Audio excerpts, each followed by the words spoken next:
Contrairement à ce que l'on croit, les Vikings n'étaient pas un peuple unique. Le mot « viking » désignait une activité.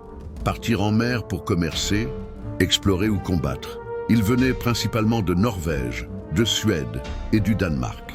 Les Vikings ne vivaient pas uniquement de la guerre. Ils étaient aussi agriculteurs, artisans et commerçants.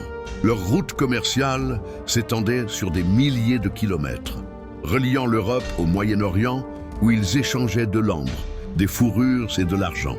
Près de 5 siècles avant Christophe Colomb, un Viking nommé Leif Erikson atteignait l'Amérique du Nord. Il appela cette terre Vanland, faisant des Vikings les premiers Européens connus à avoir posé le pied sur ce continent.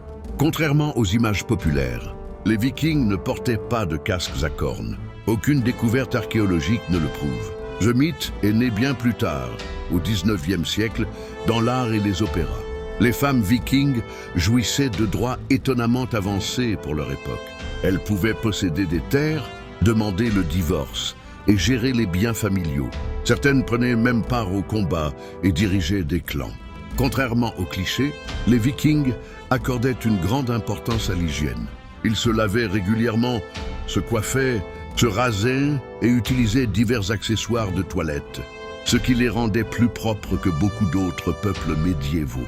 Leur supériorité reposait aussi sur leur maîtrise de la navigation. Les dracars, rapides et maniables, pouvaient affronter l'océan tout en remontant les rivières, permettant aux Vikings d'explorer et de conquérir des territoires lointains. La mythologie occupait une place centrale dans leur vie. Ils croyaient en des dieux puissants comme Odin, Thor et Loki. Les guerriers morts honorablement espéraient rejoindre le Valhalla, un immense palais réservé aux héros. Les Vikings utilisaient une écriture appelée les runes. Elles servaient à transmettre des messages, honorer les morts, mais aussi à invoquer la protection et la magie, chaque symbole ayant une signification profonde. L'ère viking s'achève officiellement en 1066, après la défaite du roi norvégien Harald Hardrada en Angleterre. Mais leur héritage, lui, traverse encore les siècles. Les Vikings n'étaient pas seulement des guerriers redoutés.